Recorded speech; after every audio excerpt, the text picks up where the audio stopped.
Hey guys, right, so today we finally have the big CPI data coming out. Wanted to do a video to discuss how this potentially will affect gold price over the coming days, right? It's obviously extremely important.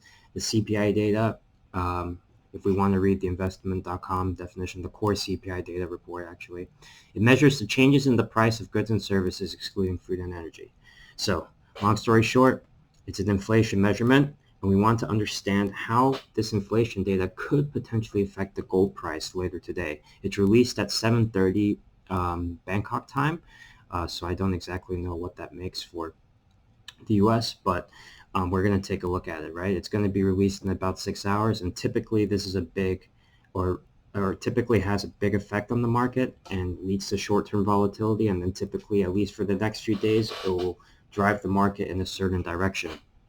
And I think for this particular report, it's going to be a very important one, right? And there's a lot of expectation on it, so we need to be aware. So the first thing that I want to say is that as gold traders, there's this almost like a misconception in the market where people really think that gold, the price of gold and inflation is typically correlated.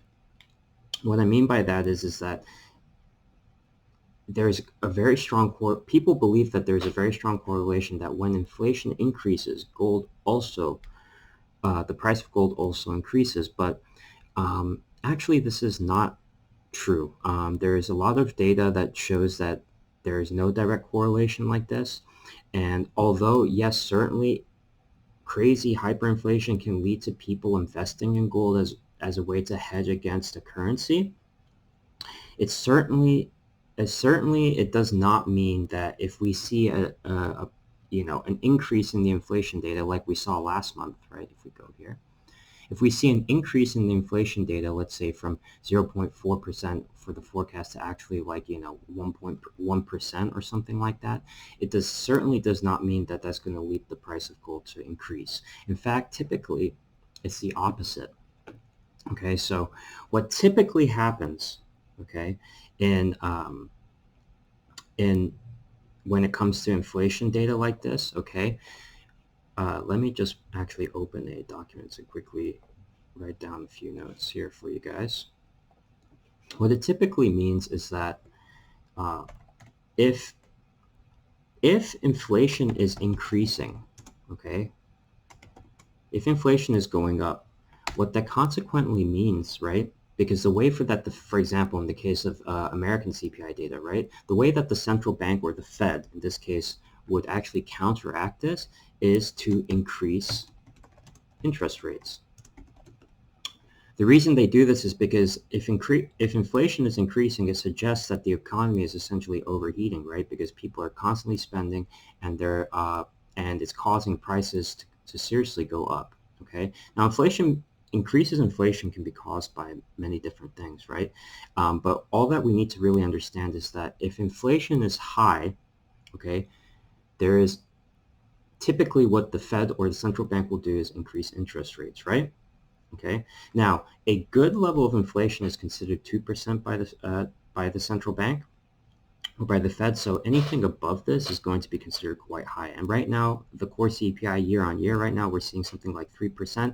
Total CPI is about 4.2% now, which obviously suggests that it's high. And the overall CPI forecast for this month is actually close to 4.7%. So we're talking about crazy, crazy high levels of inflation. Right? So in theory, the idea is to increase interest rates. And this, in turn, okay, typically is going to be bearish for gold and bullish, well, sorry, let's put it this way rather. Bullish for gold and consequently bearish for the dollar, okay? The reason, bullish for, God, I got that messed up. Sorry, it's been a long day. Bullish for dollar and bearish for the gold price, right? The reason is because when you increase interest rates, right, it means that it's better in the eyes of investors. It's better to actually own dollar because you're going to actually get more in return for holding dollar, right? If you put your dollars in a saving account or into bonds or whatever it may be, right? Gold is not an asset that actually yields any sort of dividend or any sort of interest when you buy it and hold it.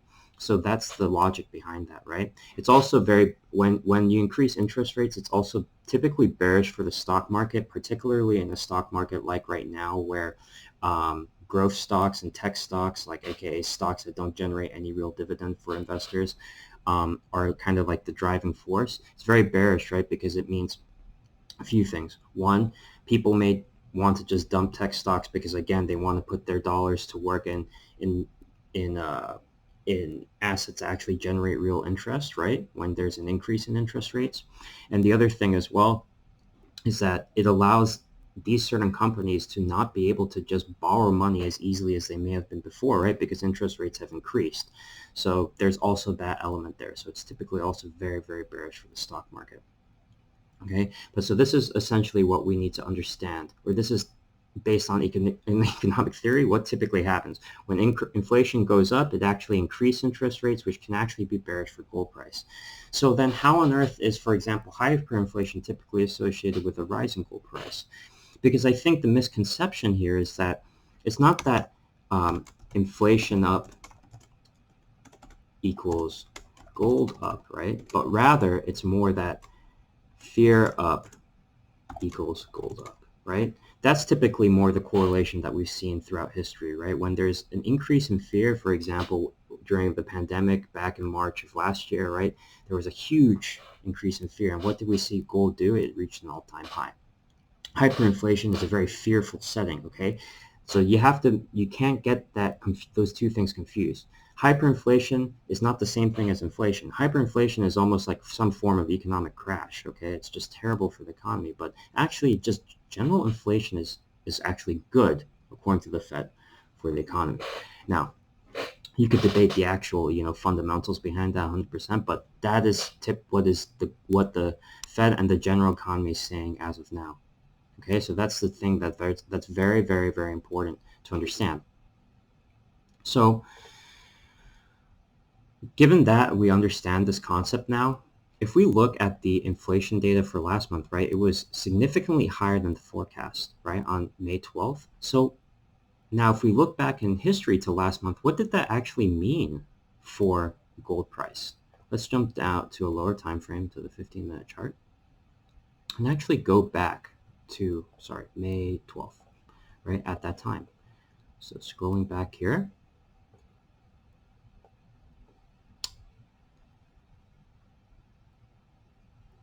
May 14th, May 12th. So this is exactly what we got when we had the the CPI data released for last month. We got this crazy volatility that you can see here, right?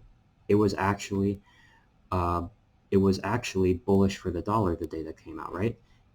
Inflation was higher, and therefore investors thought, okay, this may be a time where the Fed may increase interest rates. And what did we see? Crazy volatility, and sure enough, over the coming next few days, we actually got a pretty strong correction or pullback in the price of gold, right? Because the dollar was bullish, and consequently gold was bearish because people were potentially expecting the Fed to start talking about increasing interest rates and tapering asset purchases, okay? However, what did we also see after those few days? This is another important thing to understand. What did we see? We actually saw a very strong bounce, right, for gold. And gold actually continued a very strong rally up to the 1900 levels, okay?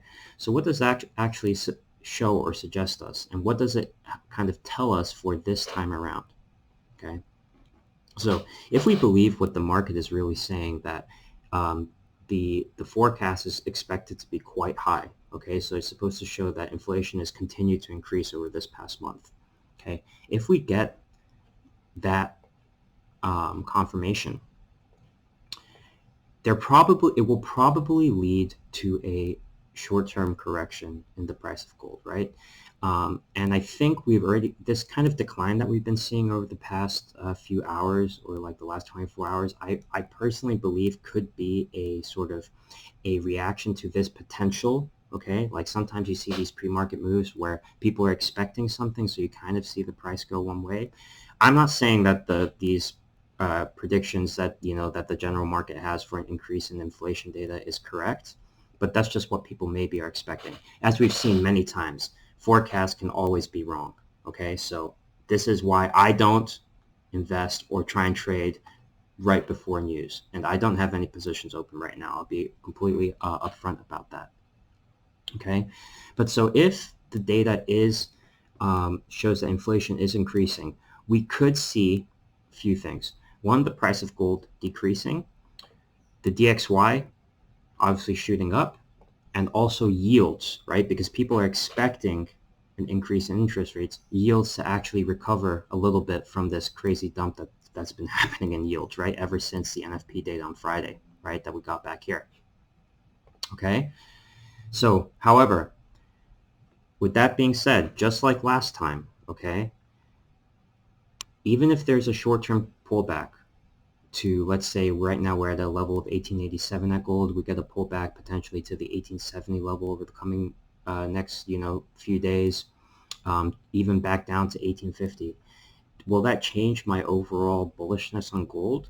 Definitely not, because in fact what we saw last time as well is that just because the inflation data came out and it was positive for the dollar, right? There's a big debate still. The narrative is that the Fed is saying that this is still transitory inflation. And what that essentially means is that it's not, what they're saying is that it's not real inflation. It's just inflation that is occurring because the economy is recovering from a crazy pandemic, right? From a crazy period where, businesses had to completely shut and all these different types of things, right? And because of the jobs data that came out, all of these different other elements, these signals, right, which are showing that this economic recovery that the U.S. is sort of experiencing now may not be fully 100% validated. As a result, right, even if the inflation data increases, I don't expect the Fed to actually increase interest rates. I still believe that they're going to continue with this policy of, keeping interest rates extremely low, continuing to print money, okay, as we see with all these new bills that are trying to be passed by Biden, et cetera, et cetera, et cetera. I still think that this is overall, even if there's an increase in inflation, the dollar is going to be bearish over the longer term period, over the next few weeks or months. There is the Fed meeting, right, on the 16th, so we won't get any signs from the Fed or any hints from the Fed about what they're going to say for that particular meeting. However, I think we just need to look at last month to see, right, and along with the relatively negative jobs data that came out this month, I think we can still expect a similar type of price action, that if inflation data is positive, we will see a short-term pullback, but it's probably, in terms of a trading opportunity, a good chance to potentially buy dips, okay, whether it's at 1870 or 1850, something along those lines, in my opinion, right? Because then over the next week, when we have the Fed meeting and all this interest rate talk comes out, I do think that the Fed are going to continue with their stance and is probably going to lead back to gold prices going up again, okay? That's my general outlook on the market. Of course, if inflation data is actually lower than expected, then I think we're still just kind of in the same position with gold, where, yeah, we're probably going to see a drop in the dollar and the DXY, a drop in yields, okay, and we're consequently also going to see a push back up to 1900 for gold price. Now, admittedly, 1900 is proving to be a harder barrier than I imagined, okay, given how often we tried to go over it, but we just didn't get any super strong closes, frankly, over it. And then with the inflation data coming out and everything, I think that's also proven, right now I'm looking at the day chart, I think that's proven to be also a very strong reason why, there's just not been a lot of movement in the market. Let's be frank, right? We've been going sideways a lot recently. So let's see what happens with the inflation data. And if it's actually negative for the dollar, then maybe that could be the catalyst which really pushes gold past 1900. But as of now, let's wait to see what happens. Okay, I hope this video helped clarify what we could potentially see in terms of price action as a result of the CPI data coming out in about 6 hours. If you have any questions, definitely leave a comment. And if you liked the video, if you liked the information, please consider giving it a thumbs up. All right, take care.